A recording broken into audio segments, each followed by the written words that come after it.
Hello అండి. Welcome to part 15 of the prelims series. So, ఇప్పటి వరకు అయితే ఎవరెవరైతే సీరీస్‌ని ప్రతిరోజు ఫాలో అవుతూ వచ్చారో, I wish you all the very best and congratulations. ప్రతిరోజు ఫాలో అవుతూ వస్తున్నారు.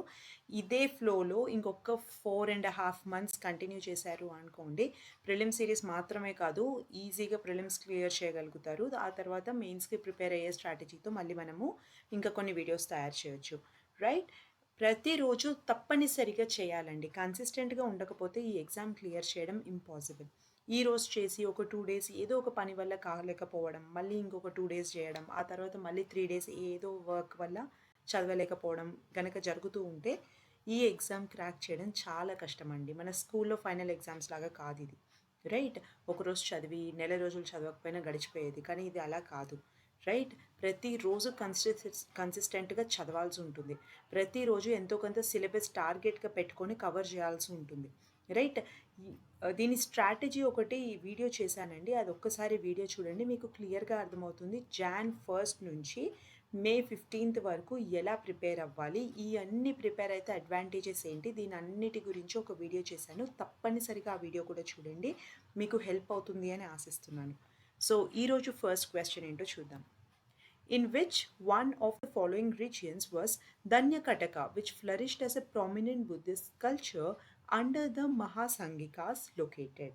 అయితే ఈ following regions was in which one of the ఇక్కడ కొన్ని రీజియన్స్ పేర్లు ఇచ్చారు కదా, ఇందులో ధన్యకాటక ఎక్కడ ఉంది?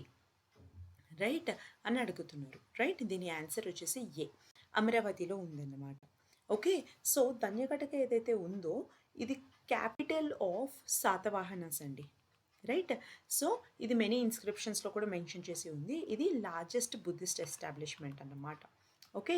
ఇక్కడ ఒక లార్జెస్ట్ బుద్ధిస్ట్ ఎస్టాబ్లిష్మెంట్ కూడా ఉంటుంది. Okay. Next, with reference to ancient India consider the following statements. Ancient India గురించి సంబంధించి కొన్ని స్టేట్మెంట్స్ ఇచ్చారండి. వీటిని చూసి వీటిలో ఎన్ని కరెక్ట్ అనేది మనం చెప్పాలి.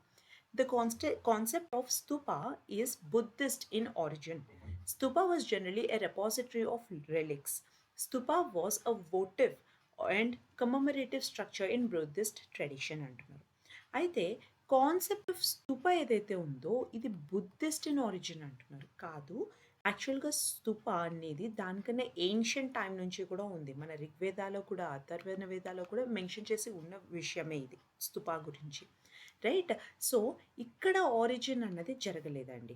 సో, ఫస్ట్ స్టేట్మెంట్ కరెక్ట్ కాదనమాట. అయితే మన స్తుపాస్ ఏవైతే ఉన్నాయో అవి జనరల్‌గా రెపాజిటరీ ఆఫ్ రెలిక్స్ అంటున్నారు. అయితే జనరల్‌గా మన దగ్గర పురాతన కాలంలో కూడా ప్రాక్టీస్ ఏంటి అంటే, ఎవరైనా ఇంపార్టెంట్ పర్సనాలిటీ ఉన్నారు అనుకోండి. రైట్? వాళ్ళ రిమైన్స్ ఉంటాయి కదా! అంటే చనిపోయాక వాళ్ళ యాషెస్ కావచ్చు. ఈ రిమైన్స్ అదర్‌వైజ్ వాళ్ళకి సంబంధించిన వస్తువులు కావచ్చు. రైట్? వీటిని ప్రిజర్వ్ చేస్తారనమాట. ప్రిజర్వ్ చేసి దానిపైన ఒక స్తుప కడతారు. రైట్? ఇది ఏన్షియంట్ ప్రాక్టీస్ అనమాట.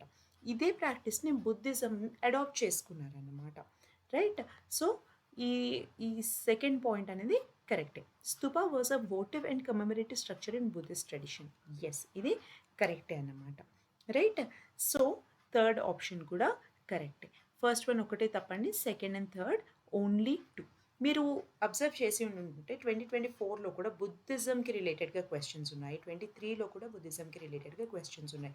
24లో డిస్కస్ చేసినప్పుడు కూడా చెప్పాను. Buddhism is a very important concept. Right? So, ఖచ్చితంగా దీనికి సంబంధించి మీరైతే క్లియర్‌గా చదువుకొని ఉండాలండి. History is a vast subject. చాలా వాస్ట్ ఉంటుంది హిస్టరీ. రైట్? అందులో ఏవేవి ఇంపార్టెంట్ టాపిక్స్ అనేది మీరు ప్రిలిమ్స్ చూస్తే అర్థమైపోతుంది. Buddhism is one of the important topics అన్నమాట. రైట్? తర్వాత బుద్ధిజం ఒకటి, పోర్ట్స్ ఒకటి. రైట్? ఈ పాత పేర్లు ఇస్తారు. ఈ సిటీ పేర్లు ఇప్పుడున్న సిటీ పేర్లతో వీటితో కలుస్తుందనో, లేదంటే కొన్ని ఏన్షియంట్ రాసిన పోయెమ్స్ ఇవన్నీ ఇస్తారు. ఎవరు రాసారు అని అడుగుతారు. ఇవన్నీ కామన్‌గా హిస్టరీలో వస్తాయి. కాబట్టి హిస్టరీలో ఇవి అన్నీ ఇంపార్టెంట్ కాన్సెప్ట్స్ అన్నమాట. మీరు మార్క్ చేసి పెట్టుకోవాలి. Okay. With reference to ancient South India, Korkai, Poompuhar and Muchiri were well known as. ఇక్కడ కొన్ని ప్లేసెస్ పేర్లు ఇచ్చారండి. ఓకే. మన సౌత్ ఇండియాకి సంబంధించినవన్నమాట.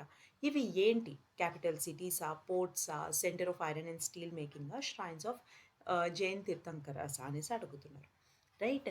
యాక్చువల్‌గా ఇవన్నీ కూడా పోర్ట్స్ అండి. ఓకే, కొర్కా ఏదైతే ఉందో అది పాండ్యా పోర్ట్ అనమాట, మేజర్ పాండ్యా పోర్ట్ అది. ఓకే, పుహర్ ఉంది కదా, అంటే పుహర్ అనేసి ఏదైతే ఇక్కడ మెన్షన్ చేసిందో అది చోలా పోర్ట్ అనమాట. ముచిరి ఉంది కదా, అది చెరా పోర్ట్ అనమాట. So B is the right answer. ఇవన్నీ పోర్ట్స్, రైట్? ఇలాంటి క్వశ్చన్స్ అడుగుతారు హిస్టరీలో. Okay, which one of the following explains the practice of Vattakirutal as mentioned in Sangam poems అంటున్నారు. అయితే సంగం పోయమ్స్లో వట్టకిరుతల్ అనేసి ఒక టర్మ్ ఉందన్నమాట. అసలు ఇది ఏంటి? చూడండి, సంగం లిటరేచర్ కూడా చాలా ఇంపార్టెంట్. సంగంకి సంబంధించి చాలా క్వశ్చన్స్ వస్తాయి. ఓకే, సో మీరు ఎప్పుడైతే రివిజన్ చేస్తున్నారో హిస్టరీది, సంగం లిటరేచర్ బుద్ధిస్ట్ది కావచ్చు, ఇంకా అలాగే బుద్ధిజంకి సంబంధించినది, జైనిజంకి సంబంధించినది, ప్లేసెస్, క్యాపిటల్స్, అలాగే ఏ కింగ్ ఎప్పుడు ఏం చేశారు, ఇవన్నీ కూడా ఇంపార్టెంట్ ఇందులో. ఓకే, సో ఇక్కడ కొన్ని ఆప్షన్స్ ఇచ్చారండి. ఓకే, వట్టకిరుతల్ అంటే అర్థం ఏంటి అంటే, a king defeated in a battle committing ritual suicide by starving himself to death. Okay, ఇంకొక విషయం అండి, ఇలాంటి వాటిల్లో ఆప్షన్స్ పైన ఫోకస్ చేయాల్సిన అవసరం లేదు. అంటే మీరు నోట్ మేక్ చేసుకుంటారు కదా, ఇదంతా అయిపోయిన తర్వాత మీరు అనాలిసిస్ చేసేటప్పుడు ఈ ఆప్షన్కి సంబంధించి ఏమైనా ఇన్ఫర్మేషన్ దొరుకుతుందా, అలాంటిది ఏం చేయకండి. ఓకే, టైం వేస్ట్ అవుతుంది. ఓకే, ఇలాంటి క్వశ్చన్స్లో ఇలాంటి వాటిలో మీరు ఇక్కడ మెన్షన్ చేసే టర్మ్స్ ఆలోచించాలి. సంగం పోయమ్స్ గురించి మాట్లాడుతున్నారు, అందులో నుంచి డైరెక్ట్గా ఒక టర్మ్ తీసుకొని ఈ టర్మ్కి అర్థం ఏంటి అని అడుగుతున్నారు, right? So Sangam poems are very important. దానికి సంబంధించి మీ దగ్గర ఏమైనా ఇన్ఫర్మేషన్ ఉంటుందో అదైతే రివైజ్ చేసుకోండి. ఓకే, కానీ ఆప్షన్ వైజ్ వెళ్ళకండి ఇక్కడ. ఓకే, నోట్ మేకింగ్ అప్పుడు. ఓకే, సో ఈ సంగం పోయమ్స్లో బేసిక్గా ఏంటి అంటే, ఒక వారియర్కి హై ఎథిక్స్ ఉంటాయి అని అర్థం అనమాట, రైట్? అంటే ఇప్పుడు ఒక వారియర్ ఉన్నారు అనుకోండి, రైట్? వాళ్ళకి ఏంటి అంటే చాలా వరకు మనం మూవీస్లో చూస్తూ ఉంటాం కదా, మాట తప్పని మనిషి, అది ఇది అంటారు కదా. సో ఆ విధంగా అనమాట ఒక వారియర్ ఉండేది. వీరి పరంగా ఏంటి అంటే అతనికి ఒక హీరో అనమాట, రైట్? ఒక వారియర్. సో వాళ్ళ ఇది ఏంటి, వాళ్ళ మెయిన్ గోల్ ఏంటి, హీరోయిక్ డెత్ ఉండాలి వాళ్ళకి, రైట్? చనిపోవడం కూడా ఒక హీరో లాగా చనిపోవాలన్నమాట. సో వీళ్ళు ఎప్పుడైతే డిఫీట్ అవుతారో వాళ్ళు ఏం చేసేవాళ్ళు, రిచువల్ సూసైడ్ కమిట్ చేసుకునేవాళ్ళు. అంటే వాళ్ళు ఏం ఫుడ్ తినకుండా వాళ్ళని వాళ్ళు అలాగే చంపేసుకునేవాళ్ళు అనమాట. So D is the right answer. Next, consider the following dynasties. ఇక్కడ కొన్ని డైనాసిటీస్ పేర్లు ఇచ్చారండి. How many of the above dynasties established their kingdoms in early 8th century AD అంటున్నారు. ఓకే, 8th century ADలో ఎంతమంది వాళ్ళ కింగ్డమ్స్ని ఎస్టాబ్లిష్ చేశారు అంటున్నారు. వీటిలో ఏవి కూడా 8th centuryకి సంబంధించినవి కాదండి.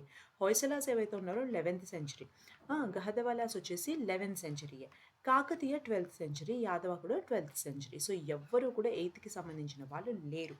ఇప్పుడు అర్థమవుతుందో మీరు ఎలా నోట్ మేక్ చేసుకోవాలి అన్నది, రైట్? ఏ కింగ్డమ్ ఉంది, ఏ డైనాసిటీ ఉంది ఏ సెంచరీకి సంబంధించి అన్నది కూడా మీకు ఐడియా ఉండాలి, రైట్? సో అందుకే అంటున్నాను, హిస్టరీ చాలా వాస్ట్ సబ్జెక్ట్. ఎప్పుడు అయితే ఒక స్టోరీ ఉంటుందో మనకి అవి గుర్తుపెట్టుకోవడం ఈజీగా ఉంటుంది. కానీ ఇయర్స్ గుర్తుపెట్టుకోవాలి, డేట్స్ గుర్తుపెట్టుకోవాలి, నేమ్స్ గుర్తుపెట్టుకోవాలి, ఇవి కొంచెం కష్టమైనవి. సో దీనిపైన ఇలాంటి టాపిక్స్ పైన ఫోకస్ చేయండి. Okay, so D is the right answer. ఎవ్వరు కూడా ఆ టైంలో ఎస్టాబ్లిష్ కాలేదన్నమాట. So none. Next, with reference to ancient Indian history consider the following pairs. ఇక్కడ కొన్ని లిటరరీ వర్క్స్ ఇచ్చారండి, వాళ్ళు ఆథర్ అడుగుతున్నారు అన్నమాట. ఓకే, లిటరరీ వర్క్ చేసిన వాళ్ళ పేర్లు రాశారు. సో అది కరెక్ట్గా మ్యాచ్ అయి ఉందో లేదో చూద్దాం. దేవి చంద్రగుప్త అంటున్నారు. బిల్హానా. దేవి చంద్రగుప్త రాసినది ఎవరు? విశాఖ దత్త. ఓకే, మనకి చాలా ఫేమస్గా తెలిసిన name Vishakha Datta. It's not Bilhana, Vishakha Datta అనమాట. హమ్మిర మహాకావ్య. హమ్మిర మహాకావ్య నయచంద్ర సూర్య రాశారండి. సో సెకండ్ వన్ కరెక్ట్ అన్నమాట. తర్వాత మిలిండ పన్హా. మిలిండ పన్హా రాసింది ఇక్కడ నాగార్జున అన్నారు, అది నాగసేన. ఓకే, సో అది కూడా మిస్టేకే. ఓకే, నీతి వాక్యామృతం ఎవరు రాశారు? Somadeva Suri. So fourth one option correct అండి. సో ఓన్లీ సెకండ్ ఇంకా ఫోర్త్ మాత్రమే కరెక్ట్. సో ఓన్లీ 2 అన్నమాట. Okay, next, souls are not only the property of animal and plant life but also of rocks, running water, and many other natural objects not looked on as living by other religious sects. The above statement reflects one of the core beliefs of which one of the following religious sects of ancient India. అయితే ఈ స్టేట్మెంట్‌కి అర్థం ఏంటి? ఈ souls ఏదైతే ఉందో అది కేవలం మనిషిలోనూ, యానిమల్స్‌లోనూ, ప్లాంట్స్‌లో వీటిలో మాత్రమే ఉంటుంది అని కాదు. అది రాక్స్‌కి సంబంధించింది, మన దగ్గర ఉన్న నీటికి సంబంధించింది, రైట్? ఇంకా చాలా రకాల న్యాచురల్ ఆబ్జెక్ట్స్ ఏవేవైతే ఉన్నాయో they are not looked on as living. అవి లివింగ్ బీయింగ్స్‌గా మనం చూడం. న్యాచురల్‌గా అవైలబుల్ ఉన్న ఆబ్జెక్ట్స్ ఏవైతే ఉన్నాయో వాటిని లివింగ్ థింగ్స్‌గా మనం చూడమనమాట. సో, ఇది మెయిన్ ప్రిన్సిపల్‌గా ఫాలో అయ్యేది ఎవరు? ఇది వచ్చేసి జైనిజం అండి. ఎప్పుడైనా కూడా స్టేట్మెంట్ నాన్ వయలెన్స్‌కి సంబంధించిన స్టేట్మెంట్ వస్తుందనుకోండి. కంప్లీట్ నాన్ వయలెన్స్ ఉంది అంటే అది జైనిజం అనే అర్థం. ఓకే. వాళ్ళు కొద్దిమంది ఎంత స్ట్రిక్ట్‌గా ప్రాక్టీస్ చేస్తారు అంటే నోట్లోకి చిన్న చిన్న పురుగులు ఒకవేళ వాళ్ళు ఊపిరి పీల్చుకునేటప్పుడు పురుగులు ఎక్కడ ముక్కులోకెళ్ళిపోతాయో వాటికి వీళ్ళెక్కడ హార్మ్ చేస్తారో అని మౌత్ చుట్టూ, నోస్ చుట్టూ సన్న క్లాత్ అనేది చుట్టుకుంటారనమాట వీళ్ళు. వాటికంత బై మిస్టేక్ కూడా ఒక ప్రాణికి మనము హాని కలిగించకూడదు అని. రైట్? సో, దీని ద్వారా ఏమైంది, మనం ఒకవేళ అగ్రికల్చర్ చేస్తున్నామనుకోండి, అందులో కొన్ని వాటిని చంపాల్సుంటుంది. కొన్ని యానిమల్స్‌ని చంపాల్సుంటుంది. క్రాప్ పాడు చేయకుండా ఉండడం కోసం. రైట్? సో, అది వీళ్ళు చేస్తే అది అగెయిన్స్ట్ వాళ్ళ రిలిజియన్ కాబట్టి వాళ్ళేం చేసేవాళ్ళు, అసలు ఈ అగ్రికల్చర్ అనేది తీసుకోకుండా వాళ్ళు డైరెక్ట్‌గా ట్రేడింగ్ అనేది స్టార్ట్ చేశారనమాట. రైట్? ట్రేడింగ్, మనీ లెండింగ్ ఇవి స్టార్ట్ చేసి అందులో వాళ్ళు ఎక్సెల్ అయ్యారు. అంటే బాగా సెట్ అయిందనమాట వాళ్ళకి. Right? So, B is the right answer. Next. Who among the following rulers of Vijayanagara Empire constructed a large dam across Tungabhadra River and canal cum aqueduct several kilometers long from the river to the capital city? అయితే capital city వరకు ఎవరు ఈ dam అనేది కట్టారు? ఇంకా canal come యాక్వెడక్ట్ ఎవరు కట్టారు అనేసి అడుగుతున్నారు. ఓకే. సో, దేవరాయ 1 అండి దానికి ఆన్సర్. రైట్? ఈ దేవరాయ 1 ఎవరైతే ఉన్నారో షార్టేజ్ ఆఫ్ వాటర్ ఉందనమాట సిటీలో. రైట్? అది ఓవర్‌కమ్ అవ్వడానికి ఈయన ఒక డ్యామ్ అనేది కన్‌స్ట్రక్ట్ చేశారు. ఈ తుంగభద్ర రివర్ మీద. రైట్? ఈ డ్యామ్ ద్వారా నేబరింగ్ ఫీల్డ్స్ ఉంటాయి కదా! అవి కూడా ఇరిగేట్ అయినాయన్నమాట. ఇరిగేషన్ అంటే తెలుసు కదా! మనం వాటర్ ఫెడ్ ఒకటి రెయిన్ వాటర్ ఫెడ్ ఒకటి ఉంటుంది. రైట్? అంటే వర్షం నీటి ద్వారా పండే పంటలు ఒకటుంటుంది. ఇంకొకటి ఏంటి ఇరిగేషన్. ఇక్కడేంటి మనం వాటర్ స్టోర్ చేసుకొని, ఆ తర్వాత మనకి అవసరం ఉన్నప్పుడు మన క్రాప్స్‌కి యూజ్ చేయడాన్ని ఇరిగేషన్ అంటాం. రైట్? సో, ఇరిగేషన్ అనేది వేరే ఫీల్డ్స్‌కి కూడా ఇది హెల్ప్ అయిందనమాట. ఈ డ్యామ్ ద్వారా. రైట్? సో, ఈయన హరిద్రా అనేసి ఇంకొక రివర్ పైన కూడా ఒక డ్యామ్ అనేది బిల్డ్ చేశారనమాట. Okay. Next. Who among the following rulers of medieval Gujarat surrendered due to Portuguese? Okay. ఇక్కడ బహదూర్ షా ఎవరైతే ఉన్నారో ఆయన ఈ డ్యూ ఉంది కదా అది పోర్చుగీస్కి సరెండర్ చేసేసారన్నమాట. ఓకే. సో, నెక్స్ట్ క్వశ్చన్ చూద్దాము. By which one of the following acts was a Governor General of Bengal designated as a Governor General of India? So, ఇది చాలా ఈజీ క్వశ్చన్ అండి. పాలిటీ చదివితే ఫస్ట్ టాపిక్‌లో ఉన్న క్వశ్చన్ ఇది. Right? మనము ఎప్పుడు ఫస్ట్ స్టార్ట్ చేసేటప్పుడు గవర్నర్ జనరల్స్, తర్వాత గవర్నర్ జనరల్ ఆఫ్ ఇండియాగా ఎప్పుడు మారారు, ఇవన్నీ కూడా ఫస్ట్ టాపిక్‌లోనే ఉంటుంది. రైట్? సో, ఇది వచ్చేసి చార్టర్ యాక్ట్ ఆఫ్ 1833 అండి. ఇది ఒకటి చాలా ఇంపార్టెంట్. అందులో ఉన్న ప్రతి ఒక్కటి ఇంపార్టెంటే. Government of India act of 1935 వరకు ఆ ఫస్ట్ టాపిక్‌లో ఉన్న ప్రతి ఒక్కటే ఇంపార్టెంట్ అండి. ప్రతి ఒక్కటి. ఈ ఫస్ట్ టాపిక్‌లో నుంచే ఒక్క క్వెషన్ అన్నా వస్తుందండి. రైట్? చాలా సార్లు చూస్తూనే ఉంటాం. ఒక్క క్వెషన్ అన్నా వస్తుంది. 2024లో కూడా మన 1935 గవర్నమెంట్ ఆఫ్ ఇండియా యాక్ట్‌కి సంబంధించింది ఒక క్వెషన్ వచ్చింది. రైట్? సో, ఆ ఫస్ట్ టాపిక్ ఏదైతే ఉందో ఇండియన్ పాలిటీలో హిస్టారికల్ బ్యాక్‌గ్రౌండ్ అని ఫస్ట్ టాపిక్ ఏదైతే ఉంటుందో చాలా ఇంపార్టెంట్ అది కూడా. Right? So, D is the right answer. అంతేనండి. ఈరోజు 10 క్వెషన్స్ కంప్లీట్ చేసేసాము. And thank you so much videos చూస్తున్నందుకు. అండ్ మీకు కనుక వీడియోస్ నచ్చితే లైక్ చేయండి. ఇంకా మీకు తెలిసిన వాళ్ళు ఎవరైనా ఉంటారు కదా ప్రిపేర్ అయ్యే వాళ్ళకి షేర్ చేయండి. ఇది ఖచ్చితంగా హెల్ప్ అవుతుంది. Right? So, thank you so much. బాగా ప్రిపేర్ అవ్వండి. And yeah! రేపైతే ఇంకా new year. Have fun. But రేపటి నుంచి మళ్ళీ సిన్సియర్‌గా ప్రిపరేషన్ అనేది కంటిన్యూ చేయండి. ఎలా ప్రిపేర్ అవ్వాలి అని డీటెయిల్డ్‌గా స్ట్రాటజీ ఉంది. ఎటువంటి క్వెషన్స్ ఉన్నా కూడా కామెంట్ చేయండి. మీరు కామెంట్ చేస్తూ ఉంటే నేను చూడగలుగుతున్నాను. ఎవరెవరు ప్రతిరోజు వీడియోస్ చూస్తున్నారు, ఎవరు కన్సిస్టెంట్‌గా ఎఫర్ట్స్ పెడుతున్నారు, ఎవరు నిజంగానే ఐఏఎస్ అవ్వాలి, ఐపీఎస్ అవ్వాలి అని కృషి చేస్తున్నారు అనేది మాకు కూడా తెలుస్తూ ఉంటుంది. మీకోసమని ఇంకా బెటర్ వీడియోస్ చేస్తూ వస్తాము. Okay. Thank you so much. All the very best.